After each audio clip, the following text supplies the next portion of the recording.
Hello दोस्तों, intermittent fasting weight loss करने का, डायबिटीज़ कंट्रोल करने का, बहुत सारी बीमारियों से बचने का, चाहे हार्ट की बीमारी हो, फैटी लिवर की बीमारी हो, ब्रेन से रिलेटेड बहुत सारी बीमारी हो, इनसे बचने का बहुत अच्छा तरीका है।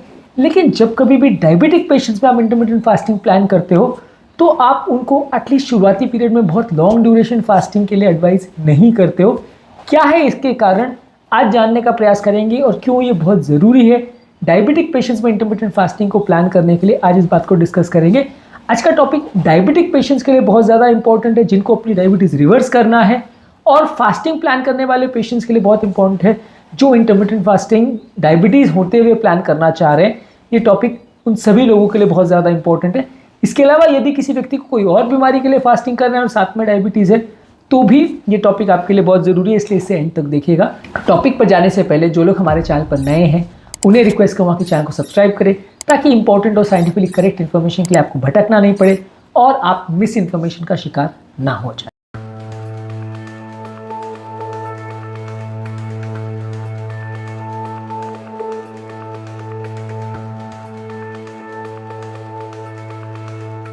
सबसे पहले और इम्पॉर्टेंट चीज़ ये है कि यदि किसी व्यक्ति को आप इंटरमिटेंट फास्टिंग प्लान करते हो और अगर व्यक्ति डायबिटिक है तो उसमें सबसे बड़ा रिस्क होता है हाइपोग्लाइसीमिया, यानी शुगर वैल्यूज़ के बहुत ज़्यादा कम हो जाने का। हाइपोग्लाइसीमिया बाय डेफिनेशन तब बोला जाता है जब शुगर का किसी का वैल्यू 70 मिलीग्राम्स पर डेसीलीटर से कम हो जाए और उसको अगर हाइपोग्लाइसीमिया यानी लो शुगर के सिम्टम्स अगर आने चालू हो जाए तो उसे हाइपोग्लाइसीमिया मानते हैं। इसमें घबराहट, बेचैनी होना, भूख ज़्यादा लगना, चक्कर आना, पसीना होना, धड़कन बढ़ना, इस तरह के सिम्टम्स हो सकते हैं। कभी कभार आदमी अनकॉन्शियस भी हो सकता है।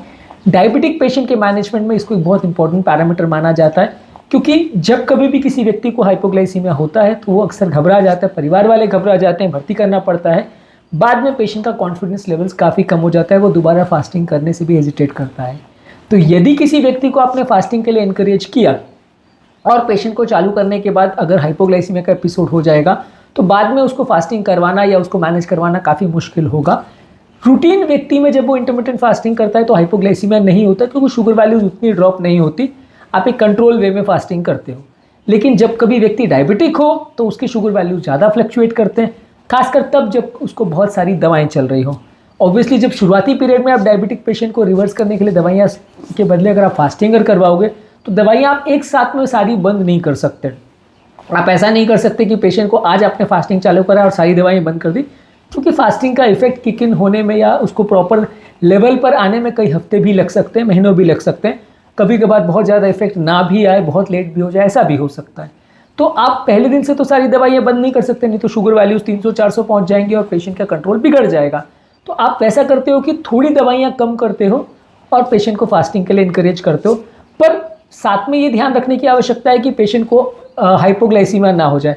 तो इसके लिए हम पेशेंट को शॉर्ट ड्यूरेशन फास्टिंग बोलते हैं। मैक्सिमम आप 10 घंटे, 12 घंटे, 14 घंटे इतना ही फास्टिंग करिए। शुरुआत में 10-12 घंटे करिए और जैसे जैसे स्टैमिना बढ़ते जाए, कैपेसिटी बढ़ते जाए, आप उसको बढ़ाइए।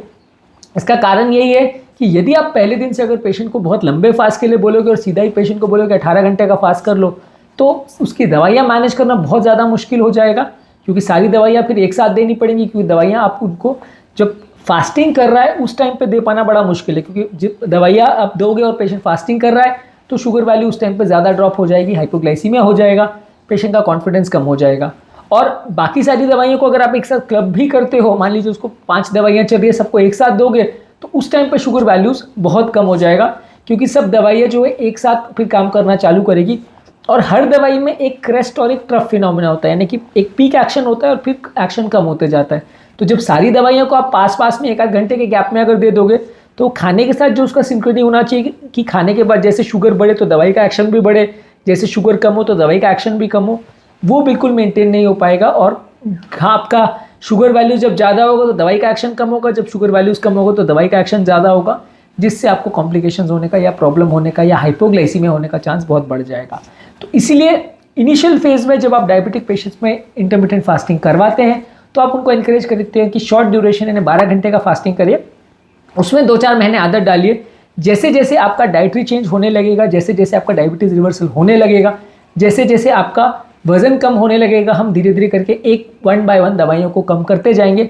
उसमें भी जो दवाइयाँ इंसुलिन लेवल्स को बढ़ाती हैं हम पहले उनको कम करते हैं, बाकी जो दवाइयाँ उतना हाइपोग्लाइसीमिया नहीं करती हैं उनको हम लास्ट तक चलने देते हैं, वो दवाइयों को कंपेरेटिव जो इंसुलिन रेजिस्टेंस पर वर्क करती हैं उनको हम लॉन्ग टाइम भी चलने दे सकते हैं। पर जो सल्फोलाइनयूरियाज है जो इंसुलिन बढ़ाती है, या इंसुलिन ही अगर पेशेंट ले रहा है तो सबसे पहले हम उनको कट डाउन करने की कोशिश करते हैं। तो ये चीज़ इसलिए ज़रूरी है कि अगर पेशेंट बहुत लॉन्ग ड्यूरेशन फास्टिंग करेगा तो मैनेज नहीं हो पाएगा, आप दवाइयों को कट डाउन नहीं कर पाओगे और पेशेंट का शुगर कंट्रोल करना बहुत ज़्यादा मुश्किल हो जाएगा। प्रॉब्लम्स होने का चांस, साइड इफेक्ट्स होने का चांस, हाइपोग्लाइसीमिया होने का चांस काफ़ी ज़्यादा होगा। इसलिए हम इसको इनकरेज करते हैं कि पहले आप 12-13 घंटे से करिए, उसके बाद धीरे धीरे करके उसको बढ़ाइए। अगला पॉइंट बहुत ज़्यादा इंपॉर्टेंट है कि इस तरह के पेशेंट में उनके ब्लड शुगर वैल्यूज़ को मैनेज करना काफ़ी ईजी होता है, क्योंकि इसमें क्या होता है कि जब आप बहुत लॉन्ग ड्यूरेशन फास्टिंग करते हो तो जब फास्टिंग कर रहा है उस समय शुगर वैल्यूज़ कम हो जाते हैं। जब खाना खाना चालू हुआ उस समय आपने दवाई लिया तो दवाई का इफेक्ट आया नहीं आया, कैसे आया, शुगर कितना बढ़ रहा है, कितना कम हो रहा है, ये सब चीज़ मैनेज करना बहुत ज़्यादा मुश्किल हो जाता है इनिशियल फेज़ में। एक बार पेशेंट ने फास्टिंग करना चालू कर दिया और दवाई आप कम करना चालू कर देते हो तो बाद में धीरे धीरे करके वो आसान हो जाएगा और आपको मैनेज करना ईजी पड़ेगा। लेकिन शुरुआती पीरियड में आप पेशेंट को 18 और 20 घंटे और 24 घंटे की फास्टिंग नहीं करा सकते, खासकर अगर आप पेशेंट को पूरे दिन की फास्टिंग अगर करा रहे हो।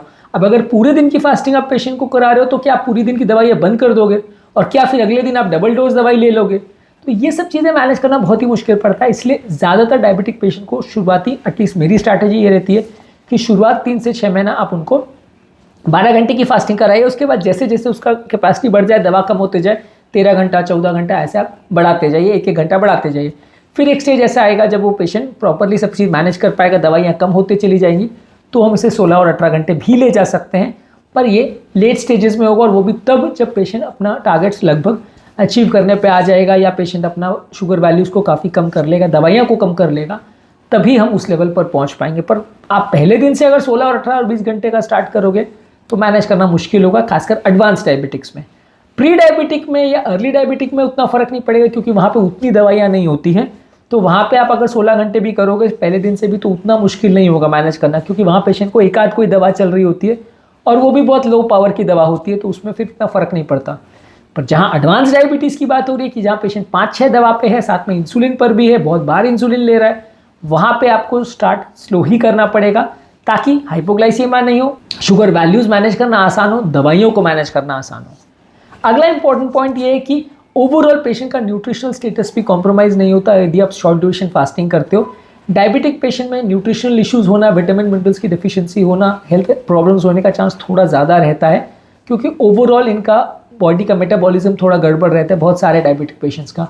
तो वैसे पेशेंट में अगर आप शॉर्ट ड्यूरेशन फास्टिंग करके धीरे धीरे बढ़ाएंगे तो पेशेंट क्या खा रहा है, क्या नहीं खा रहा, कितना मात्रा में खा रहा है, उसका विटामिन मिनरल का बैलेंस गड़बड़ तो नहीं हो रहा, ये सारी चीज़ों को आप थोड़ा बेटर वे में मैनेज कर पाओगे अगर आप शॉर्ट ड्यूरेशन करते हो। बाद में उसको बढ़ाते जाओगे तो फिर आप पेशेंट का न्यूट्रिशनल कॉम्प्रोमाइज़ होना कंपैरेटिवली कम कर सकते हो। शुरुआती दिन से यदि आपने पूरे दिन का फास्टिंग करवाना चालू कर दिया तो पेशेंट का न्यूट्रिशनल कॉम्प्रोमाइज़ भी हो सकता है।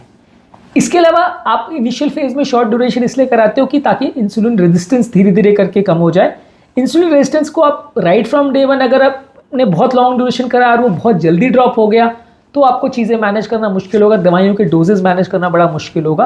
तो आप इसमें थोड़ा सा स्लो प्रोग्रेशन चाहते हैं कि आप 12 घंटे से उसको स्टार्ट कराइए, वो 12 घंटे बॉडी को कोई ग्लूकोज नहीं मिलेगा तो इंसुलिन लेवल्स ड्रॉप होंगे, इंसुलिन रेजिस्टेंस ड्रॉप होगा और जैसे जैसे वो ड्रॉप होते चला जाएगा आप दवाइयों को कम करते चले जाओगे तो पेशेंट का मैनेजमेंट करना ईजी होगा। इंसुलिन सेंसिटिविटी या रेजिस्टेंस को पहले दिन से ही आपने पूरा 24 से 48 घंटे का या 5 दिन का फास्ट करवा दिया पेशेंट को तो लेवल्स बहुत जल्दी ड्रॉप हो जाएंगे, दवाइयों को मैनेज करना बहुत मुश्किल होगा और डॉक्टर को हर 2 दिन 3 दिन में पेशेंट को बुलाना पड़ेगा। अब अपने इंडियन सिनेरियो में एक और प्रॉब्लम ये भी होता है, पेशेंट बार बार फॉलोअप्स के लिए डॉक्टर के पास आना नहीं चाहते। इनफैक्ट मैं भी किसी पेशेंट को बोलता हूँ कि ये स्टार्ट करो और 10-15 दिन में भी आओ तो भी पेशेंट हेजिटेट करते हैं क्योंकि उसमें फाइनेंशियल कंसर्न्स भी आ जाते हैं। तो वैसे पेशेंट को हमको ये इंकरेज करना पड़ता है कि आप घर पर ही चेक करो और अगर गड़बड़ हो तो हमारे पास आओ। फॉरेन कंट्रीज़ में या जहाँ पे इंटरमिटेंट फास्टिंग ये शुगर वैल्यूज़ के लिए करते हैं या डायबिटीज़ रिवर्सल के लिए करते हैं, वहाँ कई बार पेशेंट को डेली भी बुलाया जाता है डेली चेक करने के लिए। पर अपने यहाँ पे अगर हम डेली किसी को बुलाएंगे तो इतना ईजी मैनेज करना नहीं होता, पेशेंट कई बार आना नहीं चाहते हैं, फाइनेंशियल रीजंस भी इसमें होते हैं। तो वैसे पेशेंट्स को आप ये बोलते हो कि आप घर पर चेक करते रहो, एटलीस्ट 15 दिन या 1 महीना में आते रहो ताकि हम मेडिसिन को चेंज कर सकें। तो इसमें क्या है कि आपका अडेप्टेशन करना और दवाइयों को मैनेज करना और ये सारी चीज़ों को ओवरऑल मैनेज करना कंपेरेटिवली ज़्यादा ईजी होगा यदि आप प्रॉपर वे में उसको स्लोली अगर बढ़ाते जाएंगे तो ज़्यादा अच्छे आपको रिजल्ट्स मिलेंगे। आप बहुत हड़बड़ी करने की कोशिश करेंगे और पहले दिन से 5 दिन का फास्ट पे पेशेंट को डाल देंगे तो पेशेंट उसको मैनेज भी नहीं कर पाएगा, शुगर वैल्यूज़ भी बहुत कम होंगी और जब साइड इफेक्ट्स होंगे तो फिर पेशेंट आपके साथ कोऑपरेट भी नहीं करेगा, वो फास्टिंग करना भी नहीं चाहेगा। इसके अलावा short duration fasting diabetic patient का डेली रूटीन को भी गड़बड़ाते नहीं है। कई बार आप अगर लॉन्ग ड्यूरेशन फास्टिंग करते हो तो पेशेंट फिर कई बार बहुत ज़्यादा अगर उसकी एनर्जी कम हो गई शुरुआती दिनों में, कीटोन बॉडीज़ को वो यूज़ नहीं कर पाया तो उसकी एनर्जी इतनी कम हो जाती है कि वो अपना काम नहीं कर पाएगा, तो उसकी डेली रूटीन के साथ एडजस्ट नहीं होगा। यदि आप शॉर्ट ड्यूरेशन फास्टिंग करते हो तो काफ़ी ज़्यादा चांसेस है कि उसकी डेली रूटीन के साथ वो बहुत ईजिली ब्लेंड हो जाएगा, उसको अपना काम धंधा बंद करके बैठना नहीं पड़ेगा और जैसे जैसे उसकी फास्टिंग को आप बढ़ाओगे वो उसको ज़्यादा ईजिली अडाप्ट कर पाएगा। ये सब चीज़ों में क्या है कि कई बार आप अगर बहुत अग्रेसिव फास्टिंग करने जाते हो, पेशेंट बहुत ज़्यादा एनर्जी डिप्राइव्ड हो जाता है, काम नहीं कर पाता है, तो उनका वर्क भी कॉम्प्रोमाइज़ होता है। इसके अलावा शॉर्ट ड्यूरेशन फास्टिंग में कंपैरेटिवली मसल लॉस होने का चांस भी कंपैरेटिवली कम रहता है, न्यूट्रिशनल प्रॉब्लम्स होने का चांस भी कम रहता है। तो पेशेंट अगर फिजिकली एक्टिव रह भी रहा है, अपना सब काम कर भी रहा है, तो भी उसको इतनी दिक्कत नहीं आती यदि वो शॉर्ट ड्यूरेशन फास्टिंग करता है, यानी 12 घंटे की करता है। फिर हर एक 2 महीने में आप उसकी ड्यूरेशन को बढ़ा सकते हैं और साथ में पेशेंट को प्रोटीन सप्लीमेंट्स वगैरह भी दे सकते हैं, तो उससे कंपैरेटिवली उसको मैनेज करना ज़्यादा ईजी पड़ेगा, मसल लॉस उतना ज़्यादा नहीं होगा। तो आज के टॉपिक में हमने बात करी कि यदि डायबिटिक पेशेंट में आप इंटरमिटेंट फास्टिंग करवाते हैं तो शॉर्ट ड्यूरेशन यानी 12 घंटे की या इस तरह की फास्टिंग को आप स्टार्ट करवाते हैं, फिर धीरे धीरे करके उसको क्यों बढ़ाते हैं। लॉन्ग ड्यूरेशन फास्टिंग डायरेक्टली जो कि ज़्यादा एडवांटेजेस है वो पहले क्यों नहीं करते, इसका कारण यही है कि ये मैनेज करना ज़्यादा ईजी है, दवाइयों को मैनेज करना ईजी है, साइड इफेक्ट्स और कॉम्प्लिकेशन का चांस कंपैरेटिवली कम होगा और पेशेंट उसको एडजस्ट ज़्यादा इजीली कर सकता है बिना ज़्यादा न्यूट्रिशनल डिफिशियंसी के या बिना ज़्यादा मसल मास लॉस किए। पेशेंट उसको आराम से एडजस्ट और अडेप्ट कर सकता है और जैसे जैसे उसका कंडीशन इंप्रूव होता है आप उसको धीरे धीरे बढ़ा सकते हैं। इसके अलावा इंटरमिटेंट फास्टिंग पर ऑलरेडी हमने काफ़ी सारे वीडियोज़ किए डायबिटिक्स पर, उन्हें भी आप ज़रूर चेकआउट करिए। डायबिटिक पेशेंट्स में फास्टिंग के क्या इश्यूज़ और रिवर्सल के क्या पैटर्न्स होते हैं उस पर जो हमने वीडियोज़ किए उन्हें ज़रूर चेकआउट करिए। उम्मीद करूंगा कि आज के टॉपिक में कुछ नई बातें जानने को मिली होगी। जो लोग हमारे चैनल पर नए हैं उन्हें रिक्वेस्ट करूंगा कि चैनल को सब्सक्राइब करें ताकि इंपॉर्टेंट और क्लिनिकली यूजफुल इन्फॉर्मेशन के लिए आपको भटकना ना पड़े और आप मिस इन्फॉर्मेशन का शिकार ना हो जाएं।